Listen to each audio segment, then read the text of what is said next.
right, let's get started. So, before we begin, let's review a few housekeeping items and introduce today's panelists. First of all, for everyone joining today, you'll be muted throughout the event. During the webinar, feel free to click on Submit Your Question for the panel button just below the video, and we'll answer at the end. We'll also share a link to the recording with everyone who registered for the event in the coming days. Now, let's take a moment to meet our panelists before we jump into the discussion. We'll be hearing today from three business applications experts, from Carl Mosgovian, CIO at Gainsight, from Orana Kron, Head of Business Operations at Monday.com, and from Mike Hamilton, VP and Head of IT at Databricks. Thank you all again for being part of today's panel. Thanks for having us. Our pleasure. Just a quick word about Salto before we begin. We are focused on advancing the practice of managing business applications, but today's conversation won't be anything about us or about Salto. This is an industry-wide discussion during which we will hear from our panel of thought leaders on the trends and challenges that are impacting business applications teams today and how they're addressing them. Now, without further ado, let's get started with our first question. What is the ideal scope for a business applications team? Mike, would you have the honors to start? Sure, happy to. I really see there's three layers to what a business application team has to think about. And the first one at the very core is the apps that the business actually runs on. So CRM, ERP, the things that are the lifeblood of the business. And then there's another layer outside of that, which are the apps that enable the business to run, but aren't necessarily core. This can be anything from, Jira, GitHub, or a lot of times GitHub is core, or it could be, project management tools, for example. And then there's this other layer outside of that, which is just everything else. Nowadays, businesses have 200 plus SaaS applications as a rule. Having in the course of my career, I can promise you, if you rewound time and went back to me and said, "Hey, Mike, can you support 300 business applications behind the firewall?" I'd be like, "With what? Like, how many people do I have? I need an army of people to do that." In the state, we can have hundreds of applications to support that. And so I think that the ideal scope really has to be on the first two layers. That is the business able to run effectively? Are the business processes running well on the systems that we have? And are people enabled by the technology that the business has? I think that's the ideal scope. And then the everything else, it would be almost impossible to loop in like, "Hey, can you go admin this random app I found?"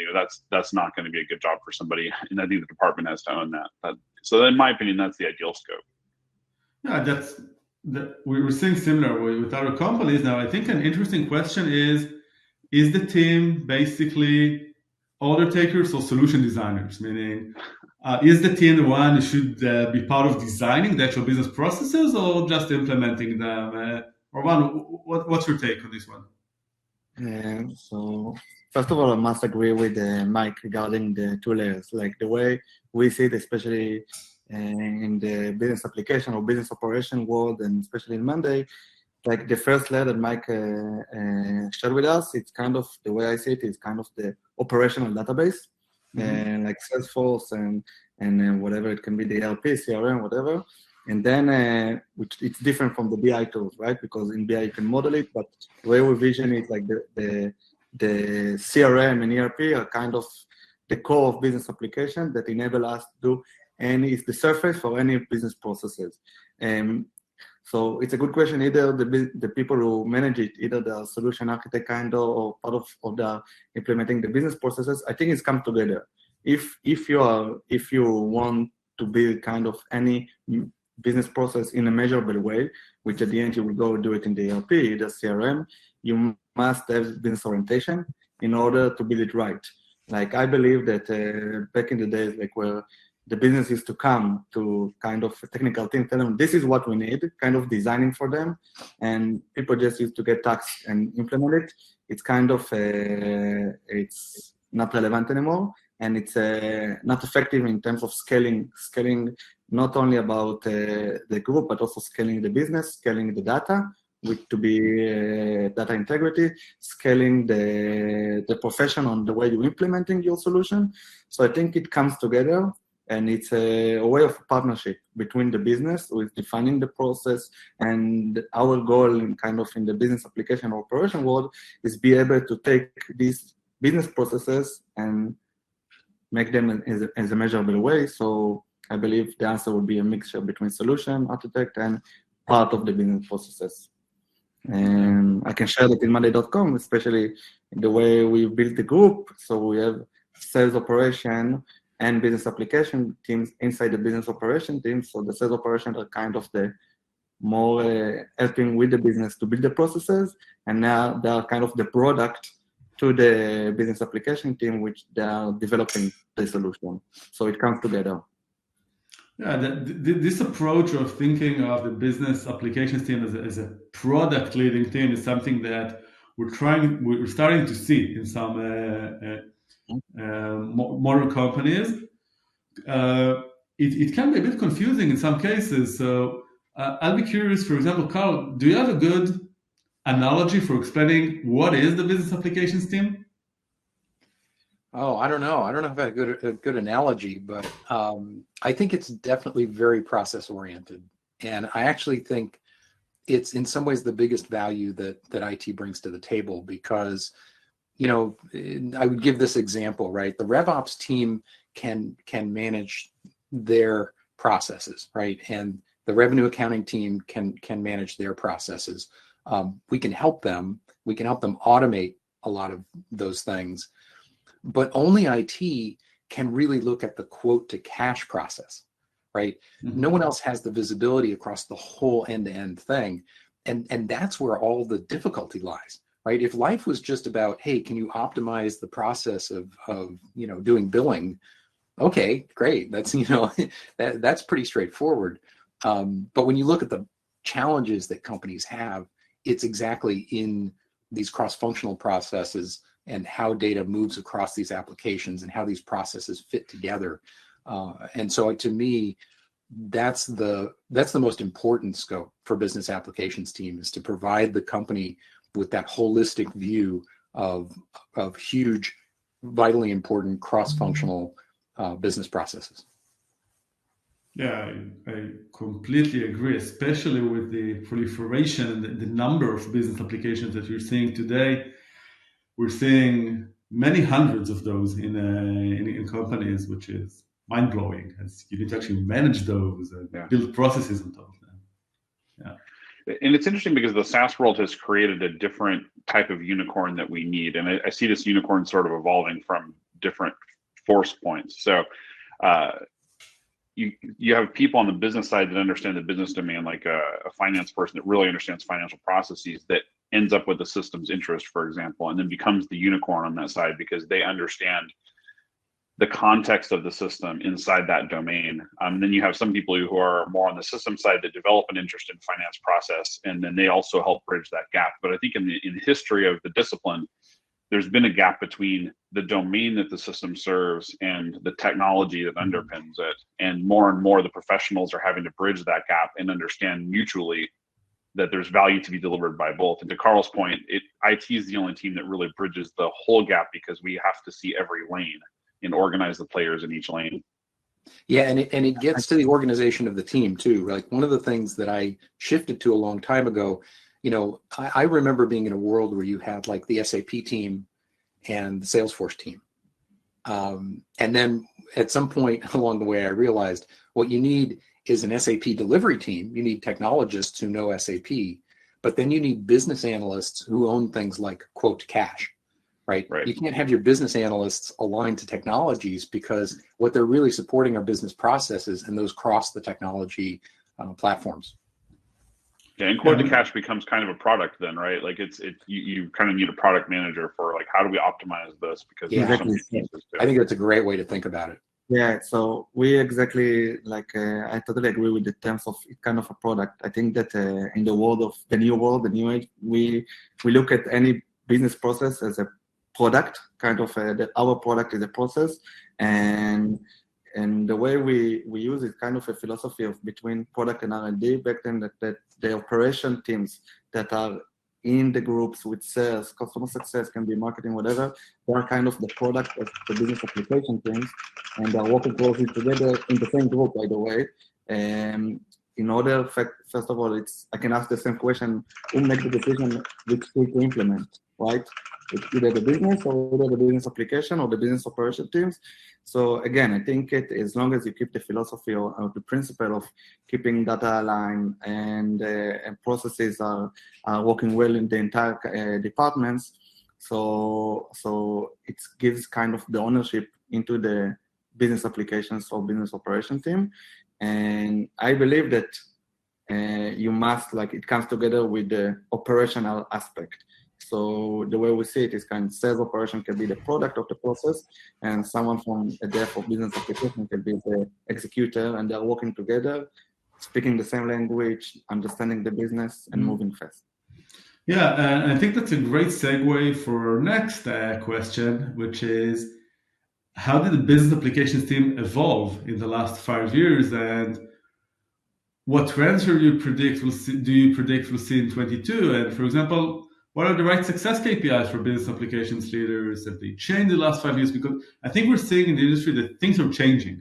Where we are today is not where we've been 5 years ago in terms of using the SaaS business applications, and it's probably not what we're going to be 5 years from now. So let's start with where were you like 5 years ago? Where are you now, and where will you be 5 years from now? Mike, go ahead.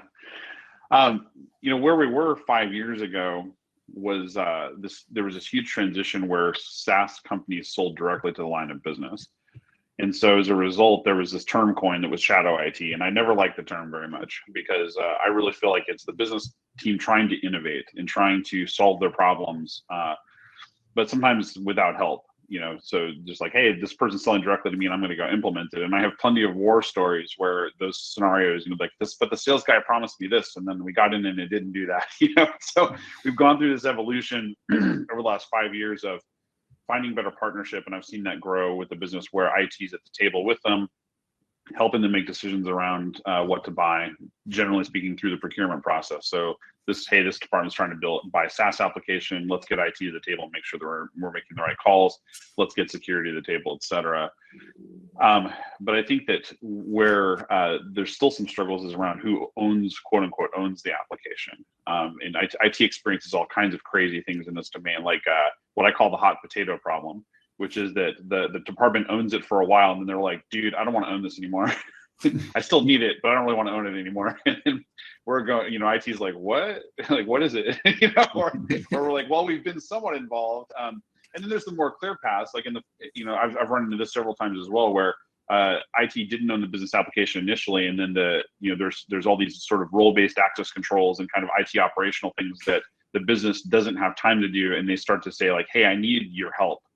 Like, I don't have time for this. Like, as an example, where we are now, there are lots of controls that we need to have around business systems administration that IT is coming in and saying, like, we're going to own all of those so that you don't have to think about that stuff anymore. And then you can focus on the relevant stuff for your domain and being an effective user of the application. So I think in 2022, it's probably a lot of more of the same type of a problem space. But I think that what's missing in the industry, quite frankly, are some standards around lower environments, for example, on SDLC around SaaS platforms, and how, like, some consistency. One of the things I can't stand, in fact, about the SaaS world is that every SaaS solution has a different lower environment strategy, a different way of pushing configurations in the low environments. It drives me absolutely nuts. And the more business critical something is, the more that bothers me. So I'll stop there so the other guys can talk, but I think I gave us plenty to go on there.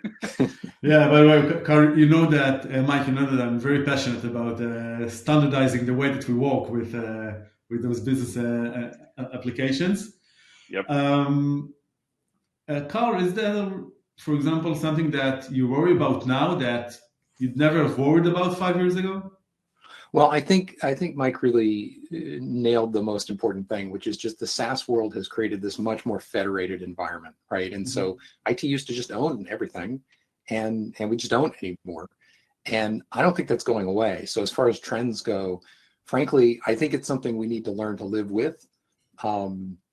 as opposed to dreaming of some day where we'll actually bring it all back in and the wheel will turn, right? And there is a little bit of that, right? Things are centralized and then decentralized and then centralized, and so that may happen to some extent. But I think that this world in which business groups have a lot more control over what software they bring in and how they use it and how they administrate it, I don't think that's going away. And so I think that's probably the biggest trend. And I think there are really some significant things that we need to do in IT to live in that world effectively. And again, to do what we need to do, because if you think about something like, how do I make these cross-functional processes work? It was hard back when we controlled all the applications. It's much harder now that we don't, right? That creates a big challenge. And yet, if the whole code to cash process blows up, we're getting yelled at, right? Somebody, or at least somebody's coming to us and saying, hey, you got to fix that, because that's clearly an applications problem, right? Yep. And so the question then, so how do we live in a federated world, but make it work? How do we become more the architects and maybe a little bit less of the day-to-day running the applications people? It's kind of ironic, in fact, that the business, I've coined this mantra recently, which is that good business process creates good data, bad business process creates bad data. And when you align that with systems configuration, like, so business process needs to be aligned with systems configuration to create good data. The reason I raise all of that is that companies see a lot of potential value in all the data, like it's like gold underneath the surface of the earth or something. Like, we got to mine the data, we got to get the data. But then when they get the data and they're like, oh, it's not consistent, whose fault is that? And we're the first ones to get called. I mean, literally, it's like, hey, Mike, fix the data quality problem. I'm like, cool, what business processes are attached to this object? And nobody can tell me. So then my job becomes this detective work of like, cool, how many teams use this thing? And like, who touches it and what controls are around it? Yeah, that is such a great, I'm writing that one down, because people act like data issues are some sort of mechanical thing, or like, totally. like why is this data bad? And it's like, it always has to do with the process. Yep. Like, I put the phone number in the email field because I forgot, and I also agree with that, and I think it's related to the first question of owning if either a solution architect or doing the process. And I think if you put the right people in the right place and build the right mechanism between the group of business operation to the business, you solve this problem. By the way, if you're talking about what are the trends, I think, and what happened over the last 5 years, I think that you can see it by the name of the question, right? Business application. I think until a few years ago, again, those areas of owning the tools or configuration you put under IT, either or R&D. In some companies, it's really different per company, but slowly, there is a movement of it coming more and more close to the business. And you can see it by the name, business application, right? It's getting more and more close to business. And I think the trend of no-code, low-code, no-code really accelerate this because you empower people which don't need to be 100% full stack, whatever, or 100%, I don't know, ERP or SAP or CRM developer. You can use more capabilities of people and kind of shifting the power from focusing only on them into kind of product-oriented business orientation. So I think this is the biggest trend. It moves more from the technical world to the business world, and this is where it belongs.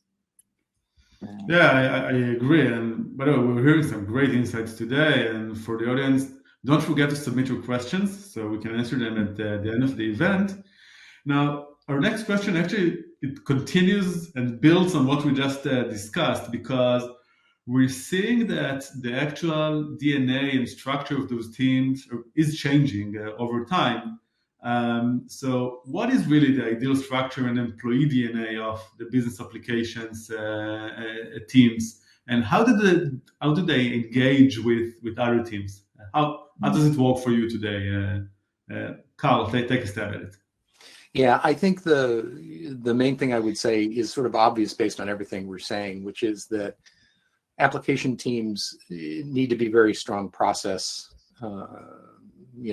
solution architect kind of people, or at least the business analysts are really key to that, right?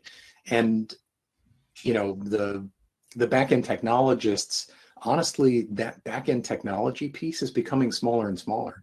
Like as we move into more modern applications, I mean, I remember in the SAP world, you needed an army of ABAP programmers to keep SAP running. But that's not necessarily as true with these cloud-based ERP systems, where yes, there's some code, but it's mostly configuration, and so what I've found is that those business analysts are key to everything, and some of the best business analysts that I've known kind of came from a business background. So Yeah. I think they can come from either direction. I've seen great business analysts who come from both directions, but I do think sometimes there's a little bit of a sense that, well, this person came from the business and so they can't be an IT person. And I think that's 100% wrong. I've seen some fantastic people who were just business people who like did a big project, loved it, actually were really into it, and were like, I'd rather do more of that. And those are often your best folks. Yeah, I agree. I'm also seeing that with companies that we work with, many cases we're seeing accountants, which are amazing NetSuite experts, and that's I completely agree on that. Now, Mike, how technical are those teams actually today? As Carl mentioned, they changed a bit over the last few years. What's the trend that you're seeing from your side? I think we're still stuck a little bit in the traditional domain versus sort of digital domain in this space, because finance has existed for a lot longer than IT, quite frankly. And so I still see this domain of, here's somebody who's really good at finance, and I'm picking on finance, but it's easy because it's been around for a long time. But here's somebody who's really good at finance that knows what they need, but not necessarily how to configure what they need. And the engagement layer for me is a layer of BSAs that have domain knowledge. And to Carl's point, I've experienced the same thing. The best BSAs I've ever seen came from a background that they serve.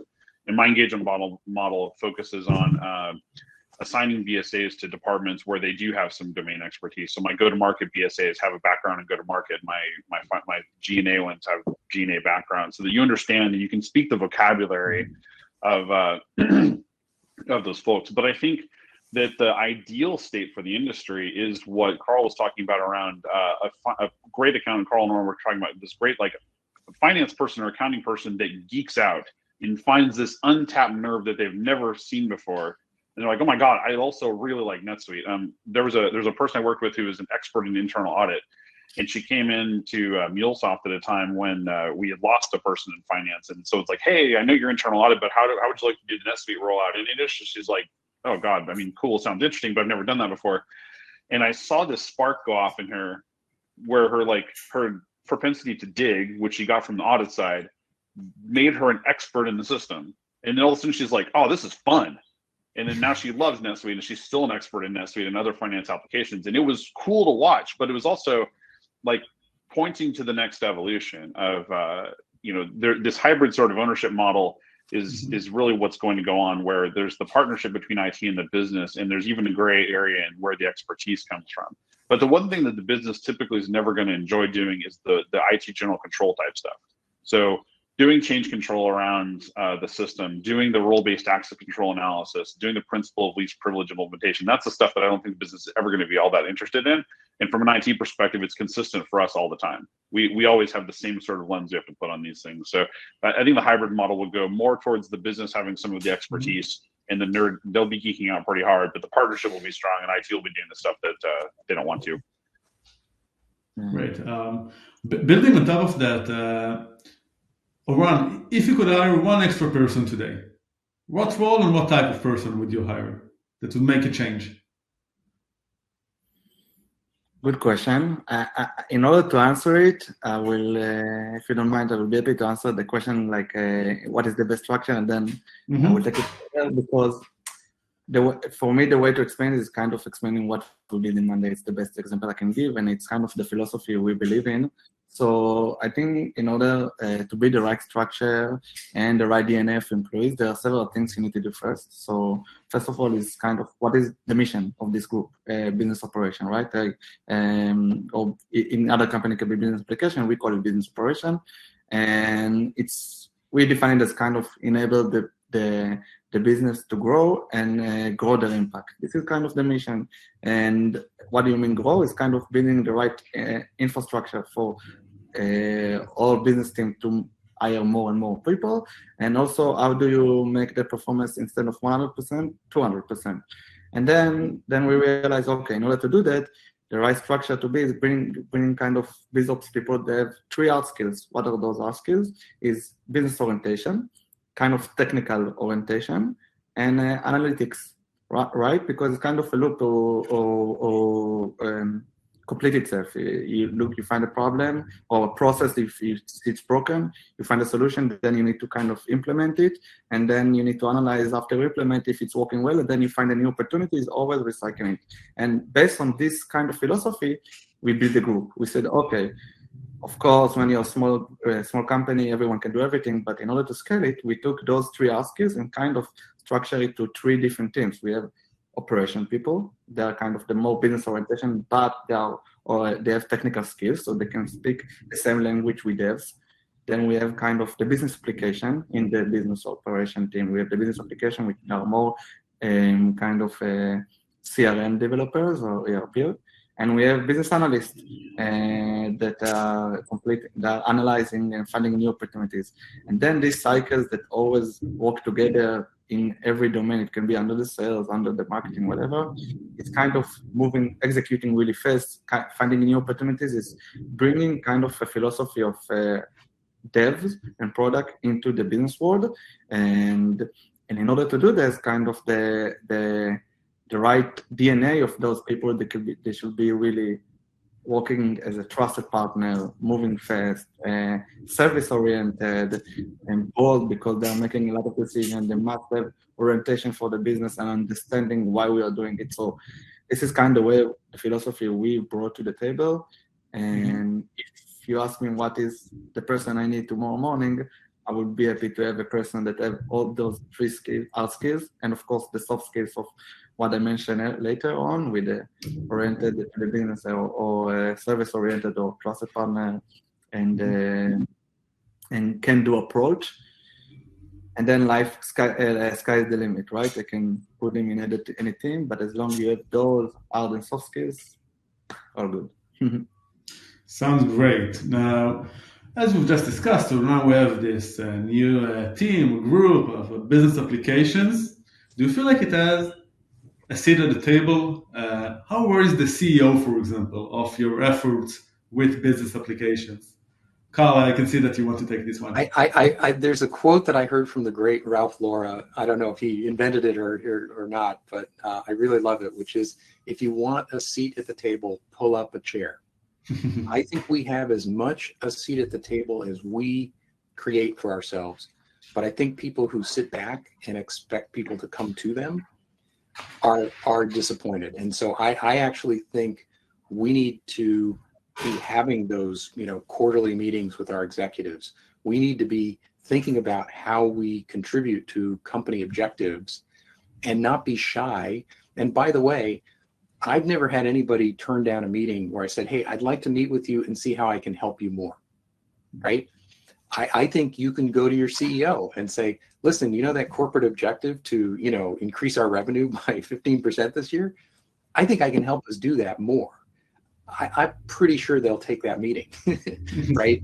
So I think part of the trick to this, though, is that's what you need to be bringing to the table, right? If what you're bringing to the table is, hey, I need more headcount to keep the lights on, and it's really a pain, like, you're going to have a hard time, right? But if you think in terms of how you're going to help the company succeed at its top line goals, then I think you will have a seat at the table, but don't sit around and wait for the invitation. Get out there, offer it, make sure people understand how you can help, and then I think you will have a seat at the table. Interesting. I totally agree. I think that the advantage of the place of business operational application teams in companies is kind of they are seeing everything around, right? They're sitting on top of kind of this revenue machine, and they can see the things that are working well. They find the gaps, and raising it up is super important. And I agree with Carl. No one, like I would say, like no one gonna invite you, Carl. It can create your own reality and drop the chair, like Carl said, because it's not so clear in every company. Like finance is clear, the CFO, right? But it's not so clear. And so in this reality, you must own the fact of having the seat. Yeah, and I would add that there's a tendency for the default way to look at IT or business applications teams is as a delivery organization, especially as IT is growing within a business, especially at high velocity. And my joke with my team is that, and we have a term for this now, but my joke with my team is everything when we started here came in as build me a bicycle, make it out of Legos, and have it by Friday. And that was everything. It had the deadline built into it, how to build it built into it, and what it was supposed to be. And so now my team uses that term and they say, hey, Mike, I think we got a Lego bicycle over here. What I've taught my team to do actually is to listen first. So when somebody's telling you to build a Lego bicycle, they have an intent, they have a need, there's something they want. But what they want isn't necessarily what they need.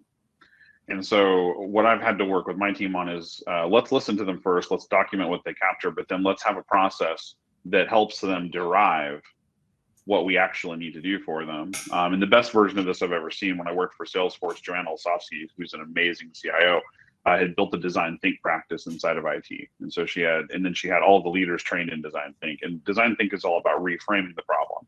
So, sure, listen to the intake, listen to what people are telling you, but then ask yourself the hard questions about, but what are you trying to accomplish? How do you see yourself using this thing at the end? And then build rapid prototypes and see if you can test it. And so when my team asked me recently, what's your vision, Mike? I was like, my vision is that we don't do anything twice because we've figured out the root outcome that the business is looking for, and we built that instead of what they asked for. And I think that's where the seat at the table comes from, is by building trust. But having a seat at the table isn't enough to build the trust. It's actually like showing success when the customer came to you with one paradigm and you turned the paradigm on its head and gave them what they actually needed. And that's transformational. That's what freaks people out, where they're like, oh, IT adds a lot of value because I asked for a Lego bicycle and what they gave me was an actual moped, right? Yeah, but by the way, Mike, continuing on this, how exposed is your team to the rest of the organization, and how is it perceived? Is it an enabler? Is it a slowdown? How do you think you guys are being looked at? It's an enabler, but it's grossly oversubscribed. Is the best way that I can put it. And so honestly, I feel like we're still playing Tetris a bit on my side. When you're playing Tetris and the music gets faster and you're trying to move blocks as fast as you possibly can to get your quick wins and all at the same time also align the strategy, I'd say that's where we are today. It's like, can I line this up to get the long piece on the side so that I can get a Tetris out of this? But like, I got to clear some lines in the process. That's where we're at. Where it's like, look, we're going to look for the small wins. We're going to keep working on the big wins. And the strategy I laid out, we score all of our intake on 2 axes. One axis is business value, which we have the business derive. The other axis is level of effort. And what we end up with is a Gartner-style quadrant map. So every project that IT does an intake on, we have a quadrant map of, and it says, this is where it lands. High value, high effort, high value, low effort, low value, low effort, low value, high effort. We should never do any projects that are low value, high effort. There's almost no value. There's tons of value in low value, low effort projects, believe it or not. There's tons of value in high value, low effort. And high value, high effort tends to cause the machine to crank to a halt. So if you have too many high value, high effort projects, the machine doesn't work anymore, because it's like trying to have too many Chrome tabs open at the same time. Like, it just doesn't work well. Which I'm sure somebody like listening to this right now has 1,000 Chrome tabs open. And they're like, yeah, I don't know if the webinar is working well. But that's how I sort of break it out and strategize it. It's a system that works well for me. It's a characterization that the business has gotten used to, and now they're seeing the value of like, hey, look, we can take this high value, high effort project and break it into 3 low value, high value, low effort projects, and we can sequence them in a way that we feel like we're getting value. And that was one way I was able to help turn the dialogue around and get the trust where I wanted it. Sounds great. Now, we discussed a lot of challenges today, but our last question for today is, what is the biggest challenge facing business applications teams, and which tools or other solutions can help overcome it? Oran, have a first stab at it? Yeah, so my mind going directly to two areas. So I think one challenge is internal and external. Like the challenges are split to internal and external. So internally, in each company, I think the expectation of the team is a challenge because, we mentioned here a lot the quote of cash process, right? Business can come and say, we need quote to cash process working well tomorrow morning. Okay.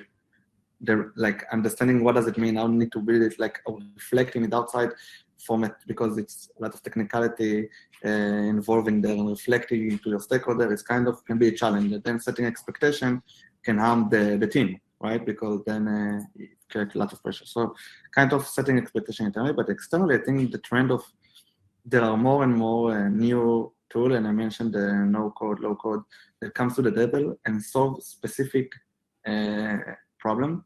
And you usually those tools integrated really well with CRM, ERP, whatever, but then you kind of floated with many tools.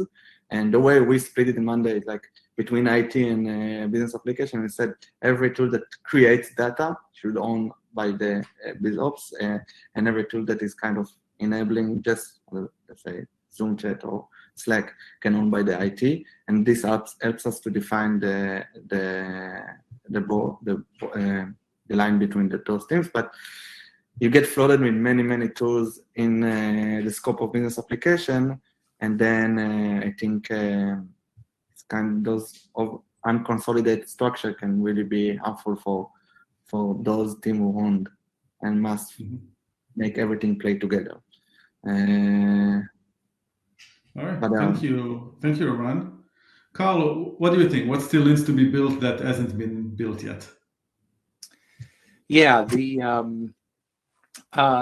think, I think there's sort of two things. One is, we've talked a lot about the challenge of this federated world. And so, one are things that just help you mechanically manage that world better. And I think Salto's working on some really interesting ideas there. The other, I would say, that feels like a gap to me, and it may be that I just haven't found it, but ever since I was an enterprise architect guy back in the 2000s, I've been looking at these tools that people use to try and track and document their architecture and their internal systems, but they're all like very expensive, high-end tools. And they all kind of assume that you're a giant company with like an enterprise architecture team. And I wish that there was a lighter weight tool out there to help facilitate that kind of work. Because what ends up happening is people are just using Lucidchart or PowerPoint or something. They're drawing these diagrams, but they're not very maintainable. So every time something changes, it's like you're in PowerPoint moving lines around and stuff. And so I feel like there's a gap there. There's an opportunity for tooling around that. Yeah, I agree, but we are also exploring some ideas around that, because eventually we have this kind of access to the data. Right. Thanks, Carl. Mike, anything to add on top of those? Yeah, I feel like the SaaS, as much as we all can joke about the sprawl of SaaS and how SaaS has changed our lives, and like I talked about operational overhead earlier and how much SaaS has changed the expectation of IT in terms of how many apps we can operate.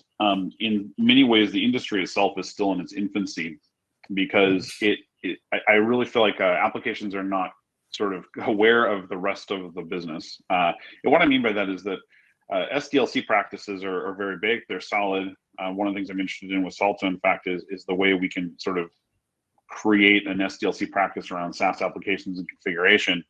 But to my point earlier on lower environments being inconsistent, right? Like I have certain expectations to be able to do. I have a deep background in integration.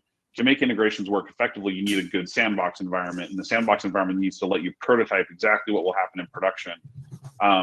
That's immature as heck. It's all over the place as far as the way the different SaaS applications work, and including the performance. Quite frankly, like I'll never forget working with a particular expense tool where, and I won't name it, but where the sandbox performance was so abysmally bad that you could only be reasonably sure that production would be the same. And so you're always making assumptions about like, is this, it may work in sandbox, but we can't push sandbox too hard because it's going to fall over, right? So zooming kind of out back to my original point, I think the SaaS vendors need a blueprint for like, hey, this is how software works in an enterprise. This is how SaaS solutions work in an enterprise, and this is what we need. As an example, some SaaS applications also roll new versions of the API, or they will change something about an API, and then you're working with like, God, what changed? And like, how do I prototype this and regression test it? Like, there's a lot of work that has to go on it. In the software world, if I'm building my own application, this is a very mature space. I can build practices around SDLC that make that as bulletproof as I can get it within reason. But in the SaaS world, it's much more difficult. And there's a certain amount of operational overhead associated with the evolution of SaaS applications, the way that the business uses them, the way that the business connects them. And so part of the reason I'm so bullish on you guys is that I want to see some open standards emerge from this, where we can say like, look, this is an open standard, so don't tell me about vendor lock-in, but I need you as a customer, I want to put pressure on the SaaS industry to be like, I need this to operate my business, considering how important your application is to me. All right. Fully agree. Thanks, Mike. It seems like we have just enough time for a very fun rapid fire response round. So, Carl, Eran, Mike, in that order. Quickly, just intuitively, please complete the sentence below. One thing I wish everyone on my business side understood is. Carl. How hard this is. Eran. Okay. So, one thing I wish, like, you want me to answer? Yeah, rapid. Yeah. Rapid. So, one thing I wish everyone on the business side understood is the complexity, maybe. Off the top of my head, my team That's was. good. No, Mike. One thing I wish everyone on the business side understood is that IT really wants to partner. Really honest about it. Yeah. That's a great point. Yeah, we're friends, not foes. Right. Off the top of my head, my team's most useful tool is Carl. Unfortunately, I would say Lucidchart, but I wish it was better. Eran. Wow.